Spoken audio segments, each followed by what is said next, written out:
વડોદરા મહાનગરપાલિકામાં સ્વચ્છતાના દાવા પોકળ સાબિત થયા।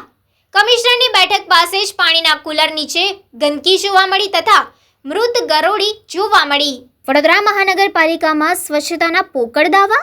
કમિશનરની બેઠક પાસે જ પાણીના કુલર નીચે ગંદકી, મૃત ગરોળી જોવા મળી છે। સ્વચ્છતા અંગે અધિકારીઓને પાઠ ભણાવતી પાલિકામાં જ બેદરકારીના દ્રશ્યો। ઠંડા પાણીના કુલર પાસે ગંદકી, કર્મચારીએ જ પાણીથી વાસણ ધોતા જોવા મળ્યા છે। નાગરિકોના વેરાથી ચાલતી પાલિકામાં પીવાના પાણીની આવી હાલત, તો સ્વચ્છતાની માત્ર વાતો જ બેઠક સુધી જ।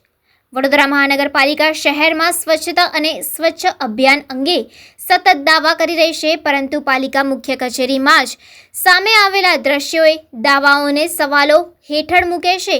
માહિતી મુજબ પાલિકા કચેરીમાં મ્યુનિસિપલ કમિશનર દ્વારા દર મંગળવારે સોલિડ વેસ્ટ મેનેજમેન્ટ અને અન્ય વિભાગના અધિકારીઓ સાથે સફાઈ અને વ્યવસ્થાપન અંગે રિવ્યૂ બેઠક યોજવામાં આવે છે। આ બેઠક દરમિયાન અધિકારીઓને શહેરમાં સ્વચ્છતા જાળવવા માટે માર્ગદર્શન આપવામાં આવે છે, પરંતુ આશ્ચર્યની વાત તો એ છે કે જ્યાં આ બેઠક ચાલી રહી હતી ત્યાંથી અંદાજે 10 ફૂટના અંતરે જ આવેલા પીવાના પાણીના કુલર નીચે ગંદકીના દ્રશ્યો જોવા મળી રહ્યા છે।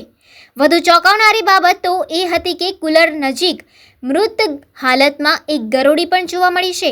ઉનાળાની સિઝન શરૂ થઈ ગઈ છે અને નાગરિકો તથા કર્મચારીઓ ઠંડા પાણી માટે આવા કુલરનો ઉપયોગ કરતા હોય છે, છતાં પણ આ પ્રકારની ગંદકી અને બેદરકારી જોવા મળતા પાલિકા તંત્રની કામગીરી પર સવાલો ઊભા થઈ રહ્યા છે। આ સમગ્ર ઘટના સામે આવતા પાલિકા તંત્રના સ્વચ્છતા અંગેના દાવા પર ફરી એક વખત પ્રશ્નાર્થ ચિહ્ન ઊભું થયું છે। શહેરને સ્વચ્છતાના પાઠ ભણાવતી મહાનગરપાલિકાએ પહેલાં પોતાની કચેરીમાં જ સ્વચ્છતાનો પાઠ અમલમાં મૂકવો પડશે, નહીં તો દાવા માત્ર કાગળો અને બેઠક સુધી જ સીમિત રહી જશે।